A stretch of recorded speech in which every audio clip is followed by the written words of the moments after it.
Cyberabad commissionerate పరిధిలోని cyber crime స్టేషన్లో Telugu vibe అనే ట్విట్టర్ హ్యాండిల్ ద్వారా మరి మా పార్టీ సీనియర్ నాయకులు గత 24 సంవత్సరాలుగా తెలంగాణ ఉద్యమంలో తద్వారా వచ్చిన తెలంగాణ రాష్ట్రంలో కీలక భూమిక పోషించిన మరి హరీష్ రావు గారి మీద చాలా డిరాగేటరీ అంటే చాలా అసభ్యకరంగా అవమానపరిచే విధంగా ఒక పోస్టులు చేయడం జరిగింది.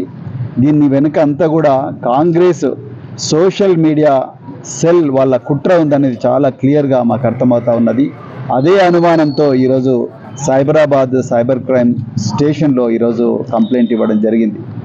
అయితే మేము పోలీసు వారికి ప్రత్యేకంగా ఏం చెప్పినామంటే, గత 1 సంవత్సరం నుండి బీఆర్ఎస్ పార్టీ మీద, బీఆర్ఎస్ కార్యకర్తల మీద, బీఆర్ఎస్ సోషల్ మీడియా యాక్టివిస్ట్ మీద ఏదైతే దాడి జరుగుతున్నదో ఆ దాడికి సంబంధించి ఎన్నో కంప్లైంట్స్ రాష్ట్ర వ్యాప్తంగా చాలా పోలీస్ స్టేషన్లో ఇచ్చాం. కానీ ఇంతవరకు ఒక్క కంప్లైంట్ కూడా ఒక ఎఫ్ఐఆర్గా రిజిస్టర్ అవ్వలేదు. కనీసం దీన్నైనా ఎఫ్ఐఆర్ చేయమని చెప్పేసి Cyberabad cyber crime police station వాళ్ళను మేము చేయడం జరిగింది. ఎందుకంటే ఇదే సైబర్ క్రైమ్ స్టేషన్ అడ్డం పెట్టుకొని రేవంత్ రెడ్డి ప్రభుత్వం బీఆర్ఎస్కి చెందిన సోషల్ మీడియా యాక్టివిస్ట్ మీద ప్రతి చిన్న విషయం మీద కూడా మరి ఎఫ్ఐఆర్ రిలీజ్ చేస్తూ ఉన్నారు. మా కార్యకర్తలను లేని చట్టాలను ముందర పెట్టి అరెస్ట్ చేస్తూ ఉన్నారు.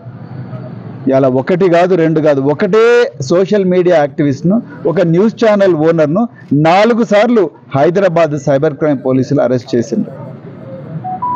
బెయిల్ ఇచ్చే పరిస్థితి ఉన్నప్పటికీ కూడా 35 క్లాస్ 3 BNSS ప్రకారము ఈ చట్టాల్లో బెయిల్ సదుపాయం ఉన్నప్పటికీ కూడా వీళ్ళందరినీ కూడా రాత్రి 2 గంటలకు మేజిస్ట్రేట్ ముందర ప్రొడ్యూస్ చేసి వాళ్ళను విపరీతమైన హింస పెడతా ఉన్నారు. మరి ఈ విధంగా పోలీసు వ్యవస్థ అనేది, ముఖ్యంగా సైబర్ క్రైమ్ వ్యవస్థ అనేది రేవంత్ రెడ్డి గారు ప్రతిపక్షాల మీద ఘోరంగా వాడుతూ ఉన్నారు. ఆనాటి హిట్లర్ ఎట్లయితే వాడిండో, నాజీలు ఎట్లయితే వాడిండ్రో, ముసోలిని ఏ విధంగా అయితే వాడిండో అదే విధంగా ఇవాళ మరి రేవంత్ రెడ్డి ఈ ప్రతిపక్షాల మీద వాడుతూ ఉన్నాడు. ఎమర్జెన్సీని తలపిస్తూ ఉన్నది ఈరోజు. అందుకొరకే మరొక్కసారి మేము ఈరోజు సైబర్ క్రైమ్ పోలీస్ స్టేషన్కి వచ్చి ఈరోజు బీఆర్ఎస్ పార్టీ నాయకుల మీద జరుగుతున్న అసత్య ప్రచారం, మానసిక దాడిని మరి ఒక ఎఫ్ఐఆర్గా రిజిస్టర్ చేయాలని వచ్చాము. మరి వాళ్ళు ఇవాళ వాళ్ళ ఆఫీసర్లు కాన్ఫరెన్స్లో ఉన్నాయని చెప్పిండ్రు. మరి వాళ్ళ ఆఫీసర్లు డిస్కస్ చేసి తప్పకుండా తగు చర్యలు తీసుకుంటామని చెప్పేసి వాళ్ళు హామీ ఇచ్చిండ్రు. మరి రేపు 11 గంటలకు మాకు ఏ విషయం చెప్తామన్నారు.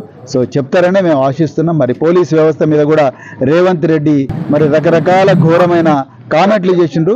వాటిని కూడా మేము ఖండిస్తున్నాం. IAS IPS అధికారుల మీద కూడా ఘోరంగా వీళ్ళు ఏసీ రూములకి మాత్రమే పరిమితమైనరు, ట్రైనింగ్ అయిపోయిన వెంటనే సివిల్ దందాలు చేస్తూ ఉన్నారని చెప్పేసి మరి IPS అధికారుల మీద రేవంత్ రెడ్డి మరి ఘోరమైన కామెంట్లు చేసిండ్రు. నేను రేవంత్ రెడ్డి గారిని ఒక్కటే ఛాలెంజ్ చేస్తున్నా, నిజంగా సివిల్ దందాలు చేస్తున్నది ఎవరు?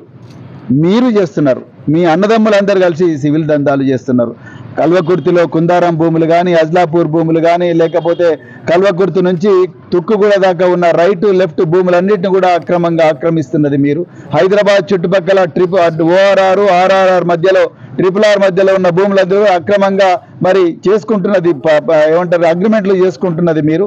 ఇవన్నీ దందాలు మీరు చేస్తూ యూనిఫామ్ వేసుకున్న IPS అధికారులను మీరు ఇష్టం వచ్చినట్టు మాట్లాడుతూ ఉన్నారు. మన కేటీఆర్ గారు సిరిసిల్లలో వాళ్ళ కలెక్టరు, నువ్వు బీఆర్ఎస్ పార్టీ నాయకుడు అయితే నువ్వు కాంగ్రెస్లో ఏరితేనే మంచిగా ఉంటుంది అని అన్నారని చెప్పేసి ఆయన ఒక కామెంట్ చేస్తే IPS association, IAS association KTR గారి వ్యాఖ్యలను ఖండించారు. మరి అలా నేను అడుగుతా ఉన్నా, ఇదే IAS అసోసియేషన్, అదే IPS అసోసియేషన్ మీరు ముఖ్యమంత్రి గారి వ్యాఖ్యలను ఖండించగలరా? మీ నిజాయితీని నిరూపించుకోండి. నేను ఒక యూనిఫామ్ సర్వీసెస్కి చెందిన అధికారిగా, నేను మాజీ అధికారిగా నేను మాట్లాడుతున్నా. మరి ముఖ్యమంత్రి చేసిన ఘోరమైన కామెంట్లు మీరు ఒప్పుకుంటున్నారా? మీరు ఖండించకపోతే మీరు ఒప్పుకున్నట్టే. అందుకొరకు ఇలాంటి దుర్మార్గమైన వ్యవస్థ ఇవాళ తెలంగాణ రాష్ట్రంలో నడుస్తున్నది. అందులో భాగంగానే మరి ఇప్పుడైనా కనీసం కళ్ళు తెరిచి నిజాన్ని నిజంగా, అబద్ధాన్ని అబద్ధంగా మరి చూసి న్యాయపూరితంగా మీరు యాక్షన్ తీసుకోవాలని చెప్పేసి, న్యాయబద్ధంగా రాజ్యాంగబద్ధంగా యాక్షన్ తీసుకోవాలని చెప్పేసి మరి పోలీసులను కోరడం జరిగింది. మరి మేము తప్పకుండా మాకు న్యాయం జరుగుతుందనే ఆశతోనే ఉన్నాం. చూద్దాం.